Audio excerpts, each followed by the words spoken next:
তাহলে একটু ডেফিনেশন আমরা কি পেলাম, নির্দিষ্ট সমকলনে ইন্টিগ্রেশন a থেকে b f of x dx সমান সমান limit h tends to 0 h summation r equals to n - 1 0 to n - 1 f of a plus r h। অপর একটা ডেফিনেশন পেলাম limit h tends to 0 h summation r equals to 1 to n f of a plus r h। এই এটাকে বলা হবে lower limit বা নিম্ন সীমা, বিটাকে বলা হবে আপার লিমিট বা ঊর্ধ্ব সীমা। এই একটা মাত্র ডেফিনেশন। আর একটা ফান্ডামেন্টাল থিওরেম আছে নির্দিষ্ট সমকলনের মৌলিক উপপাদ্য, মাঝে মাঝে তো 2 নম্বরের প্রশ্ন হিসেবে দেয়, যদি প্রয়োজন থাকে তাহলে তোরা করার চেষ্টা করিস।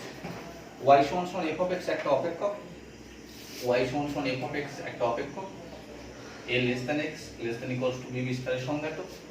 y সমান সমান f of x একটা অপেক্ষক, অপেক্ষক a less than equals to b less than a less than equals to x less than equals to b বিস্তারে এমন ভাবে সংজ্ঞাত যে একটি অপেক্ষক phi of x যদি এমন ভাবে খুঁজে পাই যাতে করে f of x সমান সমান যদি phi dash of x হয়, y equals to f of x একটা অপেক্ষক যেটা a less than equals to x less than equals to b বিস্তারে সংজ্ঞাত।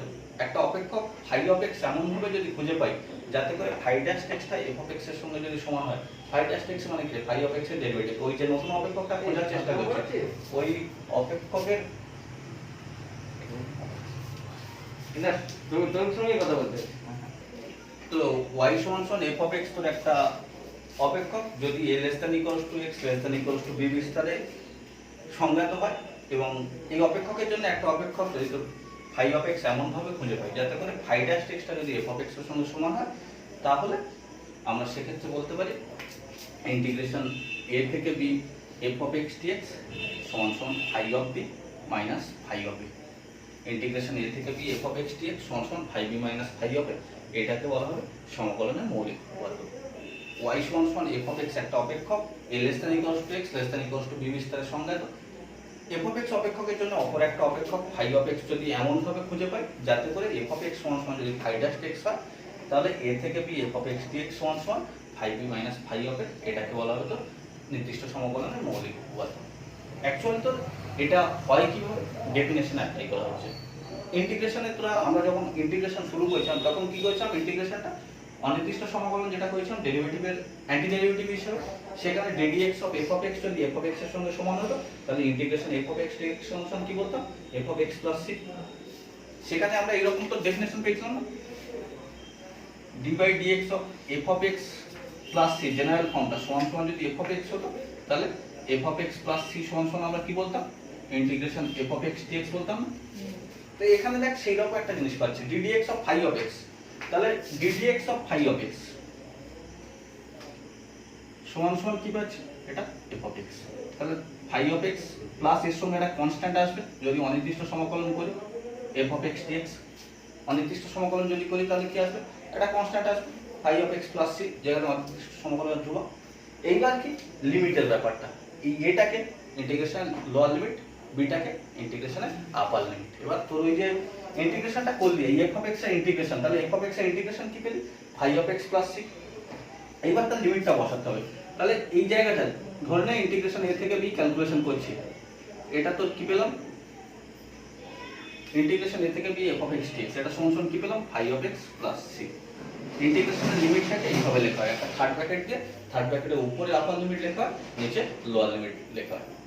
এইবার ওই যে চলরাশিটা আছে ইন্টিগ্রেশনের যে চলরাশি বা ওই যে ফাংশনের যে চলরাশি, ফাংশনের চলরাশিকে x, এখানে কি করা হয় প্রথমে আপার লিমিট লেখা হয়, তারপরে আপার লিমিট লিখে তারপর লোয়ার লিমিটটা বিয়োগ করা হয়। তো আপার লিমিটটা তুই যদি লিখিস তাহলে phi of b c তো কনস্ট্যান্ট যেমন আছে তেমন থেকে যাবে, আপার লিমিট থেকে লোয়ার লিমিটটা কি করা হবে phi of a plus c। দেখ c আর c টা কেটে যাবে তাহলে কি পাবি phi of b minus phi of a। তাহলে সেক্ষেত্রে কি বলছে integration f of x dx সমান সমান a থেকে b integration f of x dx সমান সমান phi b minus phi a। এই জন্য নির্দিষ্ট সমকলনের কোনো কনস্ট্যান্ট থাকে না, কনস্ট্যান্ট যদি থাকে আপার লিমিটের বেলা সেই থাকবে, লোয়ার লিমিটের বেলা থাকবে, দুটো কনস্ট্যান্ট তো সেম, কনস্ট্যান্টটা কেটে যাবে। তাই নির্দিষ্ট সমকলনের মৌলিক উপপাদ্য কি বলে ইন্টিগ্রেশন a থেকে b f of x dx সমান সমান phi b minus phi of a। যেটা কিসের প্রমাণ যে ইন্টিগ্রেশনে তো কোনো কনস্ট্যান্ট থাকছে না সেটা প্রমাণ, সেটা এখান থেকেই আমরা বলতে পারি নির্দিষ্ট সমকলনে কোনরূপ কনস্ট্যান্ট থাকবে না। আর চ্যাপ্টারতে তেমন তো বেশি কিছু নেই, কিছু প্রবলেম আছে, প্রবলেমগুলো তো করতে হবে। একটা কি আছে একবার দেখে নিচ্ছি। ওর থাকে যা হচ্ছে সবাই দেখো কত চাপ রাখবে।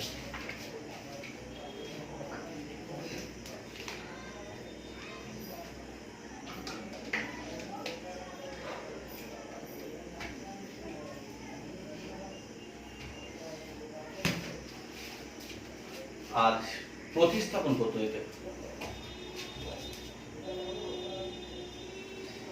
এই হচ্ছে তোর নির্দিষ্ট সমাকলনের মৌলিক উপপাদ্য। তাহলে y সমান সমান f of x একটা অপেক্ষক a less than equals to x less than equals to b বিস্তারে সমাকলনযোগ্য একটা অপেক্ষক phi of x এমন ভাবে খুঁজে পাবো যদি phi dash x সমান সমান f of x হয়, তাহলে ইন্টিগ্রেশন a থেকে b f of x dx সমান সমান phi b minus phi of x। এটা হচ্ছে তো নির্দিষ্ট সমাকলনের মৌলিক উপপাদ্য।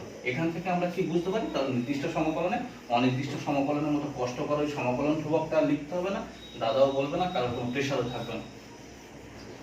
এবার তো এখানে চলরাশির একটা পরিবর্তনের একটা ব্যাপার থাকে, প্রতিস্থাপনের একটা ব্যাপার থাকে। ইন্টিগ্রেশন তাহলে কি করছি আমরা, টেকনিক্যালি প্রবলেম করব। প্রবলেম করতে গিয়ে আমরা একটা ইন্টিগ্রেশন এরকম করেছিলাম, integration sine inverse 2x by 1 plus x square, এরকম কিছু একটা প্রবলেম আমরা সম্ভবত করেছিলাম। পরিবর্তনে প্রতিস্থাপন দ্বারা ইন্টিগ্রেশন নির্দিষ্ট সমাকলনের লিমিট কিভাবে চেঞ্জ করা হয় সেটা হচ্ছে একটু খেয়াল রাখার বিষয়। Sine inverse 2x by 1 plus x square এই প্রবলেমটা আমরা করেছিলাম। করতে গিয়ে আমরা কি করেছিলাম, যখন আংশিক সমাকলন করছিলাম তখন বা পরিবর্তনটুকু কোনো এক জায়গায় এই উদাহরণটা দেওয়া হয়েছিল। x সমান সমান কি ধরা হয়েছিল, tan theta. x equals to যদি tan থিটা ধরেছি, x equals to tan theta তো যদি আমি ধরি, তাহলে সেক্ষেত্রে তুই কি পেতিস, dx মানে তো sec square theta d theta. তাহলে তো এটা কি পেতিস, sin inverse 2 tan theta by 1 plus tan square theta আর sec square theta d theta. তাহলে তো এটা কি পেতিস, sin inverse sin 2 theta into তোর sec square theta d theta.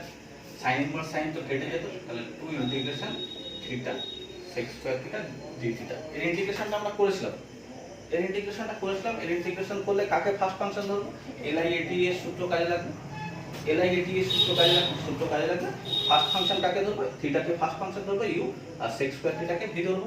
তাহলে theta integration sec square theta d theta minus integration d by d theta of theta integration sec square theta d theta এই সম্ভবত, তাই তো? তাহলে 2 theta tan theta minus integration tan theta d theta। tan theta integration কি, log mod sec theta। তাহলে 2 theta tan theta minus log mod sec theta plus C. এইটা তোর আমাদের ইন্টিগ্রেশনের রেজাল্ট। এটা ছিল অনির্দিষ্ট সমাকলন। যদি এই অনির্দিষ্ট সমাকলনটা এটাই দিত, integration 0 to 1 sin inverse 2x by 1 plus x square dx, এই অনির্দিষ্ট সমাকলনটা আমার এটাই দিত। প্রবলেম তো সেম, ওই অনির্দিষ্ট সমাকলনের জায়গায় এটা দেওয়া হয়েছে, শুধু অনির্দিষ্ট সমাকলনের লিমিটটাকে নির্দিষ্ট সমাকলনে কনভার্ট করতে হবে। তাহলে একইভাবে আমি অনির্দিষ্ট সমাকলনটা ক্যালকুলেশন করব। তাহলে আমি লিমিট ছাড়া এই ইন্টিগ্রেশনটা ক্যালকুলেশন করব। লিমিট ছাড়া ইন্টিগ্রেশন যদি ক্যালকুলেশন করি 2x by 1 plus x square dx, same substitution দিয়ে ক্যালকুলেশন করব, করলে এই রেজাল্টটা পৌঁছে যাব। এই রেজাল্টে পৌঁছানো পর্যন্ত আমার কাজ, এবং প্রত্যেকটা চ্যাপ্টারে প্রত্যেকটা অঙ্ক আমরা প্রত্যেকে জানি, কারণ প্রত্যেকটা ইন্টিগ্রেশনে ওরকম লিমিট দিয়ে দেবে। আমি লিমিটটাকে তুলে দিয়ে আগের ইন্টিগ্রেশনগুলো কন্টিনিউ করব। লিমিটটা আমি ইউজ করব না, লিমিট যেমন আছে তেমন থাকবে। লিমিট বাদ দিয়ে আমি এখন লিখে এই লাইনটা ক্যালকুলেশন করতে পারবো। ওই লাইনটা তুই যখন ক্যালকুলেশন করতে যাবি, ওই ক্যালকুলেশনটা আমাদের আগের 5টা চ্যাপ্টারে অঙ্কগুলো হয়ে গেছে। প্রত্যেকটা অঙ্ক, একটা কোনো অঙ্ক থাকবে না যে অঙ্ক আমার অজানা। প্রত্যেকটা অঙ্ক নির্দিষ্ট সমাকলনের যা লিমিটের অঙ্ক আছে সব অঙ্কই আমার হয়ে গেছে।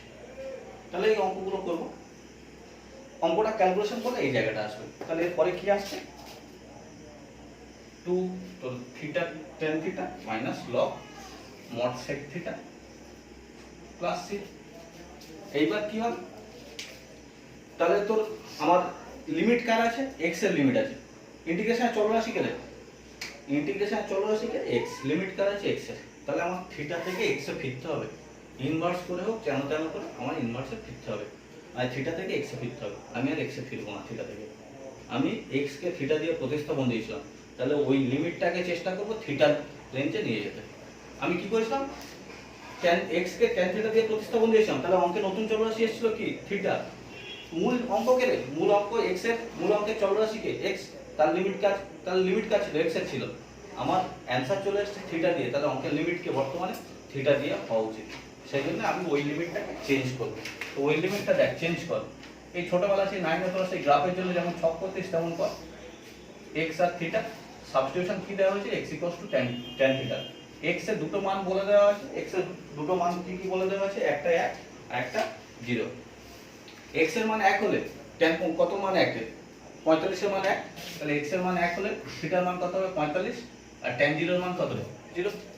তাহলে অঙ্কের নতুন লিমিট কত চলে এলো, যখনই তোর অঙ্ক এই থিটা দিয়ে তুই সাবস্টিটিউশন করলি তখন অঙ্কের লিমিট কত চলে এলো 0 টু π/4। লোয়ার লিমিট কত ছিল, লোয়ার লিমিট 0 ছিল, তাহলে 0 এর জায়গায় 0 বসবে। আপার লিমিট কত ছিল 1 ছিল, 1 এর জায়গায় কত বসবে π/4। তাহলে এইবার ক্যালকুলেশনটা করব। দুটো যেমন বাইরে আছে থাক, theta tan theta minus log mod sec theta, এটা কত 0 টু π/4, 0 টু π/4। আর যেহেতু নির্দিষ্ট সমাকলন করছিস তাহলে কনস্ট্যান্ট তো থাকবে না। এইবার কি করতে হবে, আপার লিমিট মাইনাস লোয়ার লিমিট, দুই তো যেমন কনস্ট্যান্ট বাইরে আছে থাক। আপার লিমিট, তাহলে আপার লিমিট মানে কত রে π/4 tan π/4 মাইনাস log sec π/4, এইটা আপার লিমিট, এটা বসে গেল। মাইনাস কি হবে লোয়ার লিমিট, থিটার জায়গায় 0 বসলে আর কিছু লেখার দরকার আছে, 0 * tan 0 মাইনাস log sec 0, তাই তো। ব্র্যাকেটটা বন্ধ করলি, টু তো যেমন আছে তেমন থাক। tan π/4 এর ভ্যালু কত রে 1, আর sec π/4 এর ভ্যালু কত, cos π/4 মানে 1/√2, তাহলে sec π/4 শুধুমাত্র √2, এটা মাইনাস 0, আর sec 0 এর ভ্যালু কত, cos 0 1, sec 0 আনডিফাইন্ড, cos 0 1 তো, তাহলে sec 0 আনডিফাইন্ড, তাহলে তো log sec 0 ভ্যালু ওটা 1/cos করে দেবো, সেকটাকে 1/cos করে দেবো, log 1 এর ভ্যালু 0 হয়ে যাবে। আর তো log cos 0 এর ভ্যালু কত, cos 0 এর ভ্যালু 1, log 1 এর ভ্যালু কত 0। সেকটা তো আনডিফাইন্ড হচ্ছে, সেক আনডিফাইন্ড, প্লাস করে দিলে করা যাবে, যেহেতু ওখানে করিনি তাহলে এখানে কি করবো, এটা প্লাস log cos θ করবো। log cos θ যদি হয় log cos 0 এর ভ্যালু কত, cos 0 এর ভ্যালু 1, তাহলে log 1, log 1 এর ভ্যালু কত 0, তাহলে এটা তো কত হয়ে যাবে প্লাস 0 হয়ে যাবে। তাহলে তোর ইন্টিগ্রেশনের ভ্যালু কত হচ্ছে 2 * π/4 মাইনাস হাফ log 2, তাহলে π/2 মাইনাস log 2, এই হচ্ছে ইন্টিগ্রেশনের ভ্যালু।